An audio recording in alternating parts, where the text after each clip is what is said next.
If you can't take care of my sister, we're getting a divorce.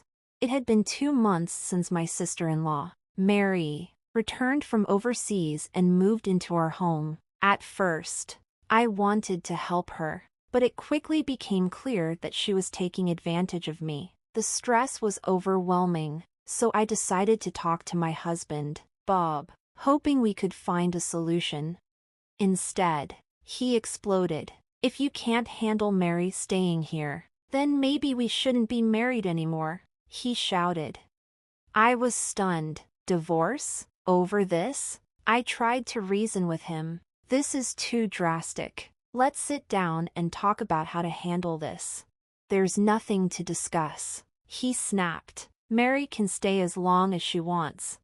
His words frustrated me to the core. We argued, but it was pointless. Mary, standing nearby, didn't step in to defuse the situation. Instead, she smirked, clearly enjoying the chaos. I thought back to how this all started. 2 months ago, Mary had returned from abroad after her marriage ended, losing both her husband and custody of her kids. She was devastated and decided to stay in a hotel rather than face her parents' questions. Shortly after, she began visiting our home, claiming she was lonely. One day, after a week of these visits, I came home from work to find Bob standing outside our bedroom. Hold on, he said. Don't go in yet. What's going on? I asked. I can't let my sister live in a hotel forever, so I gave her your room. My room? Without asking me? I was shocked.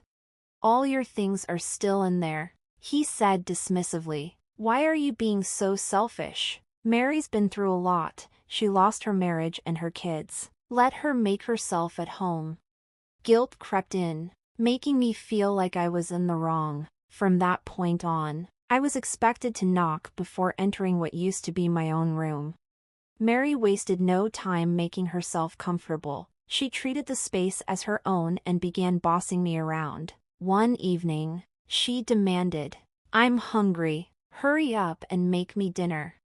I already prepped pasta, I told her. "Call me when it's ready," she said, retreating to her room. When I did, she frowned at the meal. "I don't like pasta. Make me a steak with sides." "We don't have the ingredients, and it'll take too long," I explained.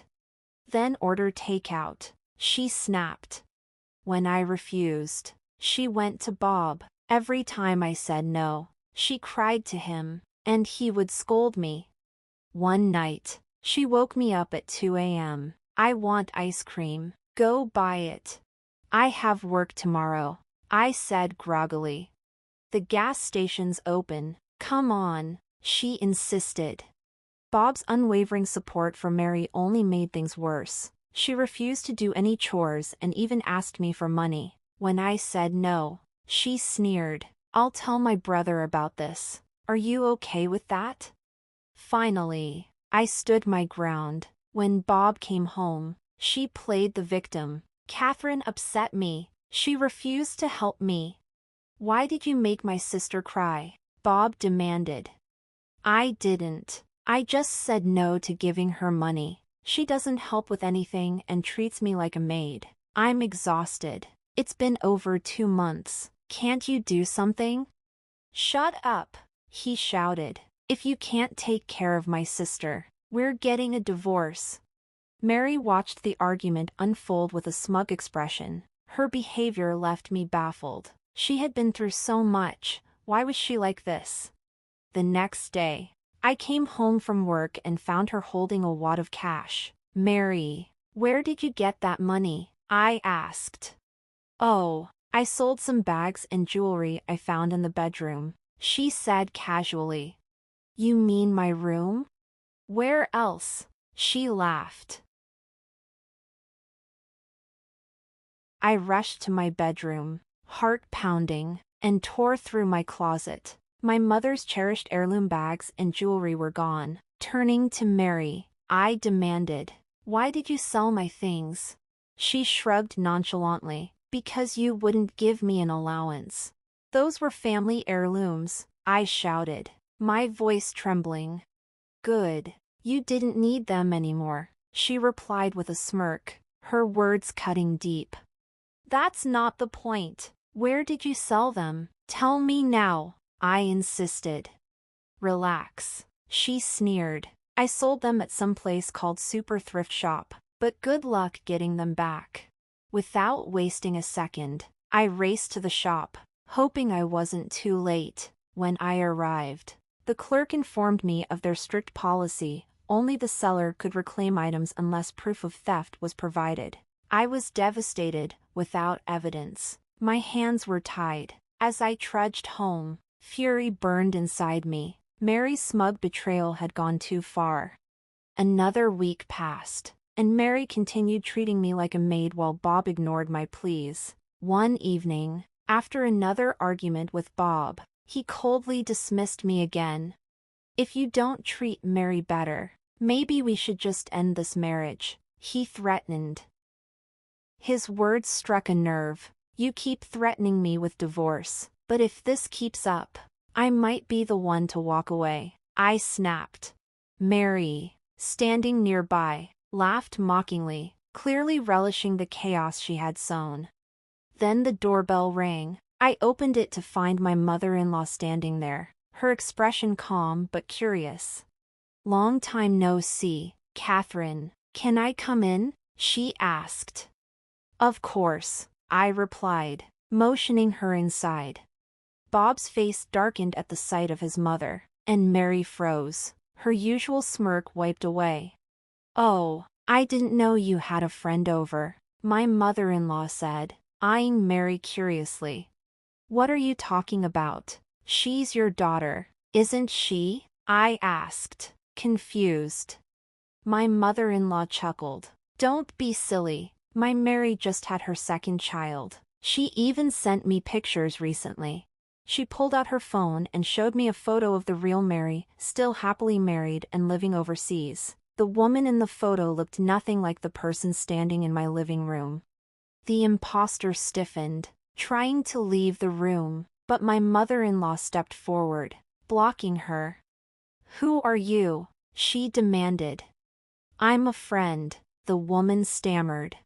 Yeah, she's just a friend, Bob quickly interjected, but his nervous tone betrayed him. It was time to reveal the truth. So, you're not Mary after all, I said, glaring at the woman. You're Megan Foster, aren't you, Bob's mistress? What nonsense, she snapped, her voice defensive. Do you have proof? Oh, I do, I said, pulling up a video on my laptop. The footage showed Bob and Megan getting cozy in our living room, laughing and plotting. Bob lunged for the laptop, but I held it tight, showing the evidence to my mother-in-law. Her face turned pale with fury. What is this, Bob? She demanded. You'd better explain yourself. When Bob hesitated, I stepped in. This woman has been staying in our house for over 2 months, pretending to be Mary. She sold my mother's heirlooms at a thrift shop, and here's the video of her bragging about it. The footage captured Megan laughing as she gloated about using the money to have fun with Bob. My mother-in-law's voice trembled with anger. How could you do something so vile? She shouted. Megan tried to deny it. You don't have proof I'm Megan, she said, her voice faltering. I stared her down. Actually, I do. You may not know, but I'm the manager of Super Thrift Shop. I can confirm your identity from the ID you used when you sold the heirlooms. Megan's face went pale as her lies unraveled. This wasn't over, not by a long shot. I carefully explained everything to my mother-in-law. I had suspected for a while that the woman living in our house wasn't my real sister-in-law, but without concrete proof, I couldn't act. Knowing her penchant for excuses, I devised a plan. My mother-in-law had always wanted to see a performance by her favorite artist, so I purchased tickets and invited her to pick them up and spend the night. She was thrilled, and it set the stage for the confrontation we now found ourselves in. I'm sorry for not telling you everything sooner, I admitted. It's all right, Catherine. I understand how difficult this must have been for you, she replied. But how did you manage to capture that footage? I explained.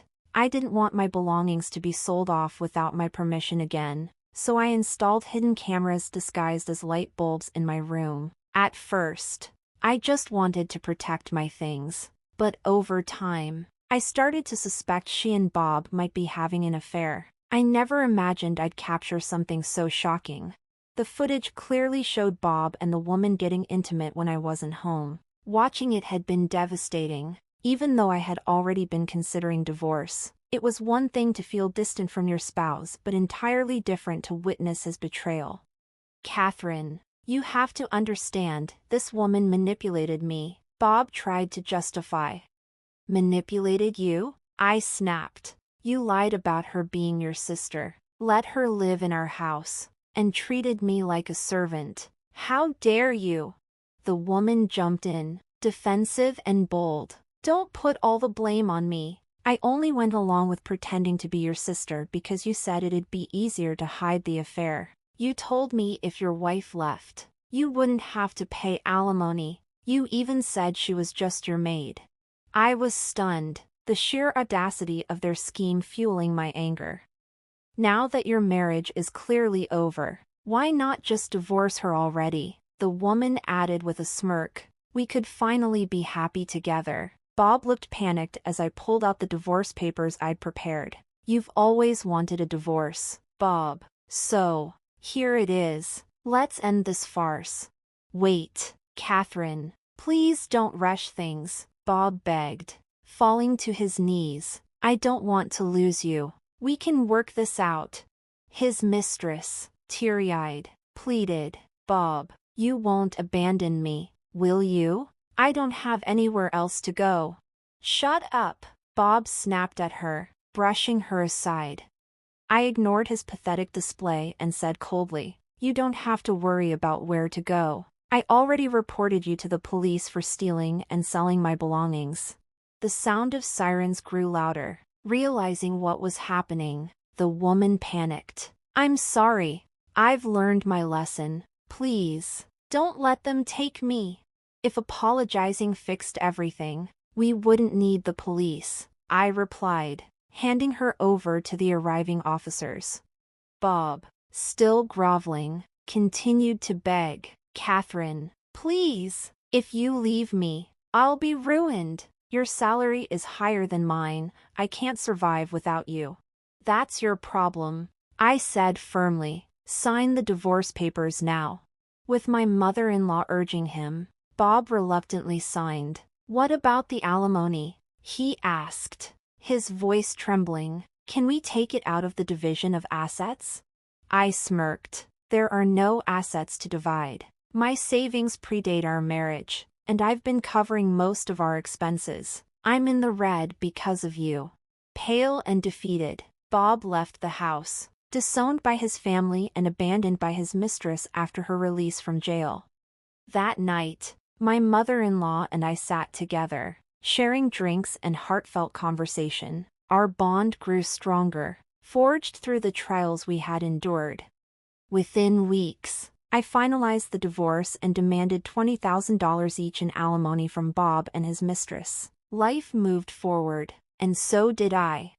3 years later, I stood in a chapel, wearing a wedding dress, holding the hand of a man who truly cherished me. As we exchanged vows, tears of joy streamed down my face. For the first time in a long while, I felt truly loved and free.